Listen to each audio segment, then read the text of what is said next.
Hello. నమస్కారం అండి pastor గారు. నమస్కారం అండి. ఎవరు? నా పేరు అభిమన్యు గౌడ్ అండి. నేను హైదరాబాద్ నుంచి మాట్లాడుతున్నాను. చెప్పండి సార్.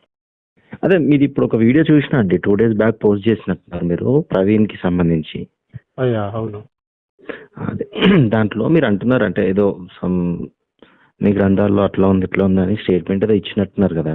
అంటే అతను మాట్లాడిన దానికి ఇచ్చాను బ్రదర్ కౌంటర్. అదే అదే, దర్ ఇస్ నథింగ్ రాంగ్. అతను మాట్లాడిండో మీరు కూడా మాట్లాడినరు, ఓకే. మాట్లాడవలసి వచ్చింది బ్రదర్. అదే మిత్రం, అదే. అదే. సో ఏం లేదండి, అంటే మీరు మాట్లాడుతుంటే మీ ఇంతకుముందు మీరు చేసిన వీడియోస్ కూడా చూసాను, బిబ్లికల్ గా బాగున్నాయి. I thought of having a friendly debate with you, if you are okay with that. Okay. మీకు సమయం కుదిరితే ఒక మంచి డిబేట్ ని మీ ఛానల్లో అయినా మనకి తెలిసిన ఛానల్స్ లో దేంట్లో అయినా పెట్టి. ఓకే. ఒక ప్రశ్న ఉందండి. చెప్పండి బ్రదర్, ఏం పర్లేదు. మీరు జీసస్ క్రైస్ట్ గురించి మాట్లాడుతున్నారు కదా. ఎస్. జీసస్ క్రైస్ట్ ఎప్పుడు పుట్టారు అనే దాని మీద ఒక ప్రశ్న ఉందండి. ఓకే. ఆయన పుట్టుకకు సంబంధించిన ఆధారాలు ఏమైనా ఉన్నాయా? తప్పకుండా బ్రదర్, మాట్లాడదాం. ఇది ఒక ప్రశ్న అండి. అంటే నేను ప్రశ్నలు చెప్తాను, వాటికి మీరు ప్రిపేర్ అవుతానంటే నో ప్రాబ్లం, మనం పబ్లిక్ డిబేట్ లోనే కూర్చొని మాట్లాడదాం. Speak it freely. తర్వాత ఒకటండి, బైబిల్ దైవ గ్రంథమా? బైబిల్లో దైవ గ్రంథం అంటే బైబిల్ కన్నా ముందే అట్లాంటి పాయింట్స్ తో కొన్ని గ్రంథాలు ఉన్నాయి. ఇప్పుడు బైబిల్ దైవ గ్రంథము అని అన్నట్టయితే అంతకుముందు ఈ పాయింట్స్ ఏవైతే ఉన్నాయో, ఉదాహరణకు తీసుకుంటే మనకి మోషే గారు ఇచ్చినటువంటి 10 ఆజ్ఞలు ఉన్నాయి కదా. సో అవి అంతకన్నా ముందే ఒకవేళ ఉన్నట్టయితే ఉండే అవసరం లేదు కదండి. ఒకవేళ మోషే గారు అప్పుడే కొత్తగా ఇచ్చినట్టయితే అంతకుముందు ఇంకోటి ఉండకూడదు. నేను ఏమంటున్నానంటే బ్రదర్, మీరు మనం బైబిల్ను ఉద్దేశిస్తూ బైబిల్ దైవ గ్రంథమా అని నిరూపించుకోవడానికి మీరు సిద్ధంగా ఉన్నారని నన్ను అడుగుతున్నారు. బైబిల్కి అవతల పక్కన ఏ గ్రంథాన్ని మీరు ప్రూవ్ చేయాలనుకుంటున్నారో దాన్ని కూడా ప్రూవ్ చేసుకున్నాం. దాన్ని కూడా ప్రూవ్ చేసుకోవాల్సిన బాధ్యత మీ మీద ఉంటుంది. ఖచ్చితంగా అండి. అది రెండు ఉండాలి బ్రదర్. వాది ప్రతివాది రెండు ఉండాలి కదా. అదేనండి, అదే నేను ఏమంటున్నానంటే, మీరు బైబిల్ కి సంబంధించి మాట్లాడండి. బైబిల్లో మంచి ఉందా, భగవద్గీతలో మంచి ఉందా, ఇలా ఒక ఫ్రెండ్ టాపిక్ తీసుకుందాం. Wonderful subject brother. ఎలా అంటే మళ్ళీ దీంట్లో విద్వేషాలు, ద్వేషాలు అవసరం ఎందుకు బ్రదర్? విద్వేషాలు ఎందుకు? ఇప్పుడు ఫ్రెండ్లీగా మనం అందరం సెక్యులర్ గా బ్రతుకుతున్న దేశం ఇది. ఇన్ని సంవత్సరాలు లేనటువంటిది ఇప్పుడు ఎందుకు రావాలి విద్వేషాలు? అదేనండి, అదే. సో నేనేమంటున్నా, మంచి ఉద్దేశంతో అంటే ఒక ఫ్రెండ్లీ వాతావరణంలో మీ వర్షన్ ని ప్రజలు వింటారు, మా వర్షన్ ని కూడా ప్రజలు వింటారు. ఎవరైనా కూడా ఎవరిని 100% కన్విన్స్ చేయలేరు మిత్రమా. ఎవరికి ఉన్న ఆలోచన ప్రకారం వాళ్ళు చేసుకుంటారు, అంటే వాళ్ళ దేవుడిని నమ్మకం కానీ ఇంకేదైనా కానివచ్చు.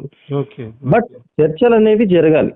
మన భారతదేశానికి ఉన్న ఈ అన్ని వేరే దేశాలకు మన దేశాలకు ఉన్న తేడా ఏంటంటే, చర్చలకు మన భారతదేశం ఎప్పుడు స్వాగతం పలుకుతుంది. సో ఐ థాట్ అంటే ఫ్రెండ్లీ మేనర్ లో ఒకవేళ మన పాస్టర్ గారు ఒప్పుకుంటే డిబేట్ చేద్దామా అన్న ఆలోచన పుట్టి నేను మీకు ఫోన్ చేయడం జరిగిందండి. అంటే మీరు చేశారా బ్రదర్? ప్రవీణ్ బ్రదర్ చేయమంటే చేశారా? ప్రవీణ్ నాకు తెలుసు. ఇంతకుముందు I use to talk to him అన్నమాట. ఇప్పుడు కొద్దిగా ఆయన కూడా బిజీగా ఉన్నారు. పాయింట్ అది కాదు. అంటే బైబుల్ కి సంబంధించి మీరు అంత కాన్ఫిడెంట్ గా చెప్తున్నప్పుడు నాకు కూడా అనిపించింది, why can't we listen in a positive manner. ఊరక విద్వేషం, ఈ రెచ్చగొట్టి ఇవన్నొద్దు. ఈ ఫ్రెండ్లీగా ఇగో బైబుల్ పలానా పాయింట్స్ వల్ల ఇది దైవ గ్రంథము అని మీరు చెప్పండి, ఇందులో పలానా మంచి ఉంది అని మీరు చెప్పండి. మేము దానికి ఆపోజిట్ గా భగవద్గీతలో కూడా ఈ మంచి ఉంది, భగవద్గీతలో లేనటువంటి మంచి బైబుల్లో ఏముందో మీరు చెప్పాలి. Right, surely brother, we can debate as soon as possible. మీరు దైవ గ్రంథము భగవద్గీత అని మీరు తీసుకుని వస్తారంటారు, బైబిల్ని నేను దైవ గ్రంథం అని మేము నిరూపించాలి. దట్ ఈస్ అంతే కదా? అవునండి. Surely brother, surely. మీకు ఎప్పుడు అవైలబుల్ అంటే బహుశా ఇవాళ ఆదివారం మీకు ప్రార్థనలు ఉండవచ్చు. ఈరోజు సోమవారం బ్రదర్. ఈ ఆదివారం అంటున్నాను నేను. ఆదివారాలంటే కుదరదు. నాకు తెలిసి ఈ మంత్ లో కాస్త నేను ఒక 5-6 ప్రోగ్రామ్స్ కి డేట్ ఇచ్చాను బ్రదర్. నేను బయటకు వెళ్తుంటాను యాజ్ ఎ స్పీకర్ గా. ఓకేనండి. ఓకే. నేను మీ నెంబర్ సేవ్ చేసుకుంటాను. నేను మాట్లాడదాం ఫస్ట్ వీక్ లో, మేబీ మార్చి ఫస్ట్ వీక్ లో మనం మాట్లాడదాం. ఓకేనండి. Sure brother. నేను కూడా గౌడ ఫ్యామిలీ బ్యాక్గ్రౌండ్ నుంచి రక్షించబడ్డాను. మా ఇంటి పేరు గుండు.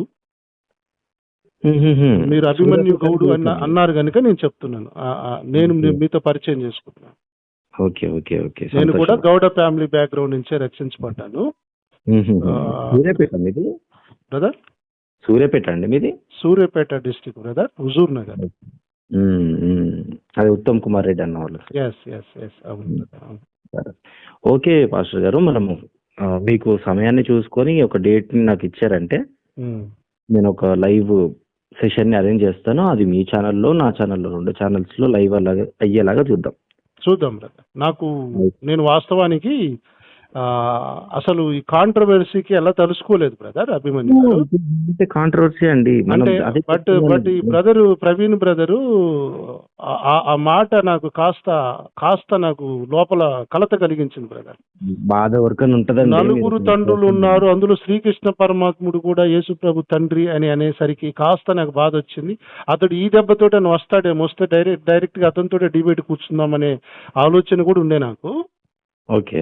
సో మనం చూద్దాం బ్రదర్. తప్పకుండా మీరు ఒక్కసారి నాకు ఏమనుకోకుండా బ్రదర్, ప్లీజ్ నాకు కొంచెం గుర్తు చేయండి. First week or second week లో మనం కలుద్దాం.